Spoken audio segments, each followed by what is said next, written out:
Hello everyone, आज का question है फैक्टोरियल ऑफ ए नंबर। हमें एक नंबर का फैक्टोरियल निकालना है।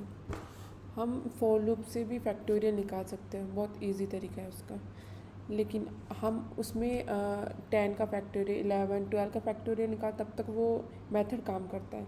लेकिन अगर हम उस मेथड से 50 का फैक्टोरियल, 49 फैक्टोरियल निकालेंगे तो वो नहीं निकल पाएगा, उसमें आंसर रॉन्ग आएगा, क्योंकि वो बहुत बड़ा नंबर हो जाएगा। जैसे 50 इंटू 49 इंटू 47, ये बहुत बड़ा नंबर हो जाएगा, इसलिए फिर उसमें इंटीजर ओवरफ्लो हो जाएगा। इसके लिए हम यूज़ करते हैं स्ट्रिंग।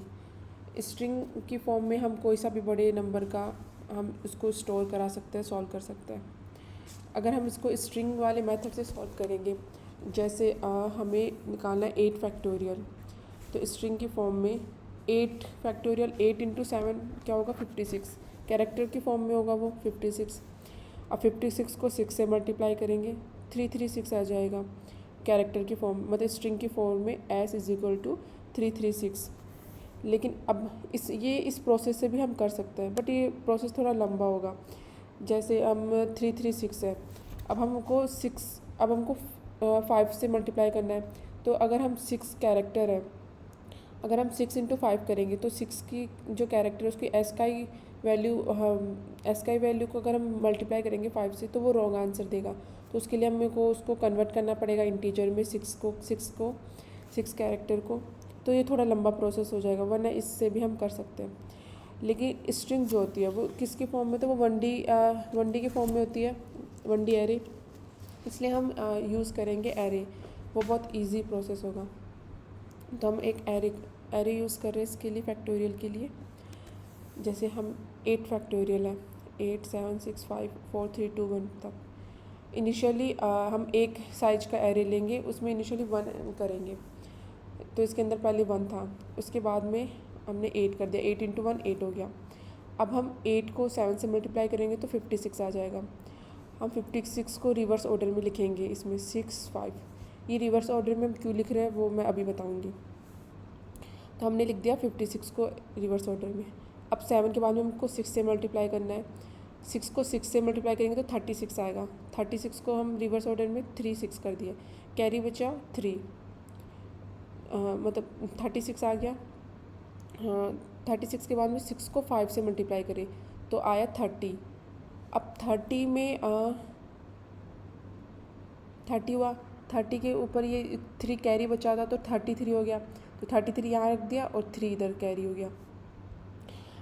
यहाँ फिर आगे इसके n इज इक्वल टू 5 पे 633 रिवर्स फॉर्म में। अब मतलब n इज इक्वल टू 6 पे आया ये। अब n इज इक्वल टू 5, अब हम 5 से मल्टीप्लाई करेंगे। जैसे 633 को हम 5 से मल्टीप्लाई करें, 5 6 जा 30, तो 30 0 और इधर 3 कैरी हो गया।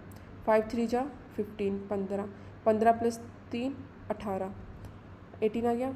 अब इसको हम 1, अब 5 3 जा 1 इधर कैरी आ गया, 5 3 जा 15, 15 1 16 हो गया, 6 इधर कैरी 1, अभी कैरी 1 इधर आ गया, ये आ गया 4। ऐसे हम सिमिलरली निकालेंगे 4 3 2 1, तो हमारा ऐसे इसका आंसर आ जाएगा।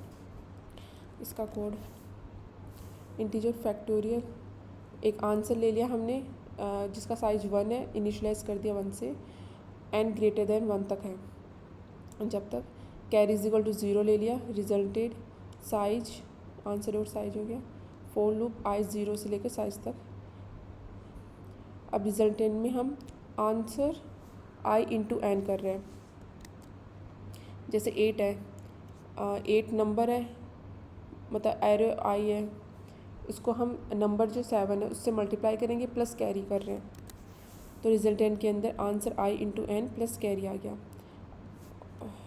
वो मैंने बताया नहीं ना, सॉरी, रिवर्स फॉर्म में हमने क्यों किया है। जैसे हमने किया यहाँ पे रिवर्स फॉर्म में, अगर जैसे 8 इंटू 7 हुआ 56। अगर हम 56 को लिखेंगे 5, सबसे पहले अगर हम 56 को 5 इधर लिख दिए और 6 इधर लिख दिए, ठीक है, ऐसे ये यहाँ पे 5 मान लो और इधर ही 6 है। अब यहाँ पे आया 56, अब उसको हम 6 से मल्टीप्लाई करेंगे। इधर क्या है 5, उधर 6, और 6 इंटू 6 हो जाएगा 36। इधर 6 आए, ऊपर 3 कैरी आ गया। अब इधर 5 था और इधर 3, 6 को 5 से मल्टीप्लाई करें 30 आया, और 30 प्लस 3 33। अब इधर एक और साइज का इंक्रीज़ होगा 3, लेकिन एरे कभी भी इस रिवर्स ऑर्डर में कभी मतलब इंक्रीज़ नहीं होता। एरे हमेशा इधर की साइड इंक्रीज़ होता है, इधर की साइड इंक्रीज़ नहीं होता है, इसलिए हम इसको रिवर्स फॉर्म में कर रहे हैं। सॉरी। तो अब आंसर आई को हम रिजल्टेंट मोड 10 कर दिए, जैसे हमारा है 56। अब इसका मोड 10 करेंगे तो 6 इधर आएगा, और अब इसकी कैरी निकालेंगे तो 56 डिवाइडेड बाई 10 आएगा, तो 5 इसकी कैरी होगी, 5 कैरी होगी और 6 को हम इसके अंदर स्टोर कराएंगे। तो आंसर के रिजल्टेंट मोड 10 कर दिया, कैरी को डिवाइड कर दिया 10 से।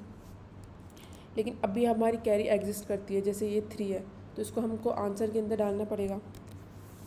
वाइल कैरी एग्जिस्ट करती है तो answer dot push back carry mode 10 जो हमने निकाला, जैसे 56 का कैरी मोड 10 करेंगे तो इसका 5 आ जाएगा, तो इसमें 5 ऐड कर देंगे आंसर के अंदर, और फिर बाद में कैरी को 10 से डिवाइड कर देंगे।